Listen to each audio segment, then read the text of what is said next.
ओम उमा महेश्वराय नमः। आप सभी का हमारी YouTube चैनल पर हार्दिक स्वागत है। आज सुने श्राद्ध पक्ष में सुनी जाने वाली प्राचीन कहानी। एक समय की बात है, किसी नगर में एक सेठ और सेठानी रहते थे। उनके एक बेटा और एक बेटी थी। बेटी का नाम था धोधाबाई। उन दोनों का विवाह सेठ और सेठानी ने बहुत धूमधाम से किया था। घर में खूब धन दौलत थी। एक दिन सेठ और सेठानी की मृत्यु हो गई।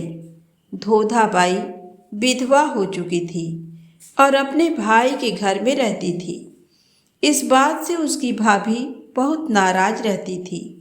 ऐसे ही पितृपक्ष आया तो भाई बोला, मैं पितरों के तर्पण और पिंडदान के लिए हरिद्वार जा रहा हूँ। तुम मेरे जाने के बाद मेरी बहन को बुलाकर 15 दिन तक भोजन करवा देना। जो भी सामान चाहिए मैं लाकर रख देता हूँ। पत्नी बोली कि ठीक है। सामान लाकर रखने के बाद वो हरिद्वार चला गया। उसके जाने के बाद उसकी पत्नी बोली कि मेरी बहन का नाम पौधा है और ननद का नाम धोधा है। धोधा को भोजन ना करवाकर पौधा को भोजन करवा देती हूँ। ऐसा सोचकर वह अपनी बहन को 15 दिन तक आकर भोजन करने के लिए कह आई। अपनी बहन को खाने के लिए कहने के बाद उसने ननद को घर से बाहर निकाल दिया और बाहर खेत में ननद और उसके बच्चों के लिए झोपड़ी डलवा दी। अपने बच्चों के साथ धोधाबाई झोपड़ी में रहने लगी। सुबह शाम वह धोधा को घर का काम करने के लिए बुला लेती थी। धोधा भाई के घर जाकर घर का सारा काम कराती थी। धोधाबाई लकड़ी की भारी लेने रोज जाती थी। उसी से गुजारा होता था। परंतु भाभी ने काम के लिए बुलाया तो उसने लकड़ी की भारी लाना छोड़ दिया। काम के बदले में भाभी बचा खुचा खाना उसे खाने को दे देती थी। जब भी वह भाभी के घर से आती तो आटा छानने वाला कपड़ा अपने साथ ले आती थी। घर आकर उस आटे में सने कपड़े को पानी में घोलकर चूल्हे पर चढ़ाकर पकाकर बच्चों को देती और कहती कि खीर है, खा लो। बच्चे वही खाकर सो जाते थे। ऐसे ही उसका समय बीत रहा था। एक बार भाभी ने उसे आटा छानने वाला कपड़ा ले जाते देख लिया।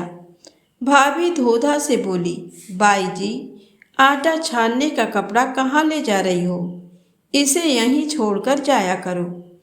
धोधा ने कहा कि ठीक है। उस दिन भाभी ने उसे बचा खुचा भोजन भी नहीं दिया। भाभी बोली, कल आपकी माँ का श्राद्ध है, बिना बुलाए तो आना मत। हाँ, आंगन में लगा ये पीपल का पेड़ अगर अपनी जगह से हिले तो आ जाना। ये सुनकर धोधा बेहद दुखी हुई और रोती रोती अपने घर चली गई। घर पहुंची तो बच्चे बोले, माँ भूख लगी है, कुछ खाने को दो। वह बच्चों से बोली कि बेटा, आज हम सबका उपवास है, इसलिए खाना नहीं खाना है, आज भूखे ही सो जाओ। अगले दिन बच्चे बोले कि माँ, मामी ने कहा था कि आज नानी का श्राद्ध है, तो चलो वहाँ चलते हैं। तो धोधा बोली कि बेटा, मामी ने कहा था कि आंगन में लगा पीपल का पेड़ अगर अपनी जगह से हिले तो आ जाना। तुम बताओ, कभी पेड़ हिलता है? पत्ते हिलते हैं, टहनियाँ हिलती हैं, कभी पेड़ को हिलते देखा है? उसने बच्चों को समझाया कि बिना बुलाए नहीं जाना चाहिए। शाम हुई तो उसके भतीजे आए और बोले, बुआ, माँ ने भोजन भेजा है। उसने देखा कि भोजन के नाम पर 2 सूखी रोटियों के ऊपर थोड़े से चावल रखे थे। ये देखकर उसे बहुत गुस्सा आया और अपने बच्चों से बोली, इसे झोपड़ी के ऊपर फेंक दो और वह भूखे ही अपने बच्चों को लेकर सो गई। सारी रात गंगा माँ को याद करती रही और प्रार्थना करती रही कि हे माँ गंगा, मेरे भाई की रक्षा करना, वो हमारी रक्षा करेगा। अगले दिन फिर भाभी आई और बोली, बाई जी, कल तुम्हारे पिता का श्राद्ध है, बिना बुलाए मत आना, लेकिन आंगन में लगा पीपल का पेड़ हिले तो आ जाना। अगले दिन भी वे भाभी के घर भोजन के लिए नहीं गई। शाम को फिर उसके भतीजे आए और 2 सूखी रोटियां चावल के साथ दे गए।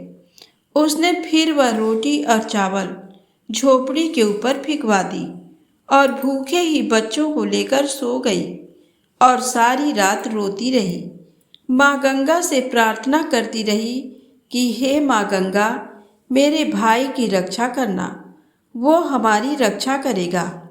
इस तरह पितृपक्ष के 16 दिन बीत गए।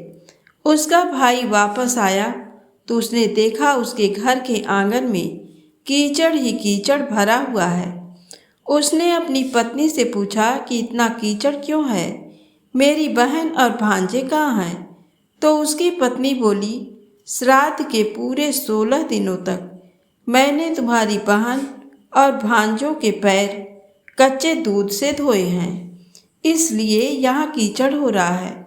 तुम्हारे पीछे से मैंने उनकी खूब सेवा की, खीर पूड़ी खिलाई, फिर भी वो मुझसे नाराज होकर खेत में झोपड़ी डालकर रह रही हैं। भाई खेत पर पहुंचा तो वह देखता क्या है कि वहाँ कोई झोपड़ी नहीं थी। वहाँ एक आलीशान महल बना हुआ था, जिसके आंगन में उसके भतीजे खेल रहे थे। उसने जाकर अपनी बहन से कहा कि बहन, ये सब क्या है? तब उसने अपने भाई को सारी बात बताई और बोली, भाई, जो तुम्हारे आंगन में कीचड़ है वो कच्चे दूध से नहीं बल्कि भाभी के व्यवहार से, जो मैं दिन रात रोती थी, उन आंसुओं के पानी से हुआ कीचड़ है। माता पिता के श्राद्ध पर भाभी ने कहा, पीपल का पेड़ हिले तो आ जाना, बिना बुलाए मत आना। पीपल का पेड़ हिला नहीं तो हम गए नहीं और शाम को उन्होंने 2 रोटी और चावल भिजवाए, जिसे मैंने गुस्से में झोपड़ी के ऊपर फेंक दिया था। माता पिता के आशीर्वाद तुम्हारे साथ और गंगा मैया की कृपा से ये सूखी रोटियां सोने में और चावल हीरे मोतियों में बदल गए, जिसके प्रभाव से ये सब हुआ है। भाई ने अपनी बहन से अपनी पत्नी की गलती की माफ़ी मांगी। भाई ने धोधा भाई से घर लौटकर चलने को कहा तो धोधा बाई बोली, भाई, गंगा मैया ने तुम्हारी रक्षा की, तुम हमारी रक्षा करोगे, लेकिन अब हम यहीं रहेंगे। ये सुनकर भाई ने अपने माता पिता को याद किया और बोला, मेरे पितरों ने जैसे मेरी बहन और भांजों की रक्षा की, उनके दुख काटे, वैसे सबके काटना, सबकी रक्षा करना। कहानी को कहने वाले, सुनने वाले और हुंकार भरने वाले सब पर कृपा करना।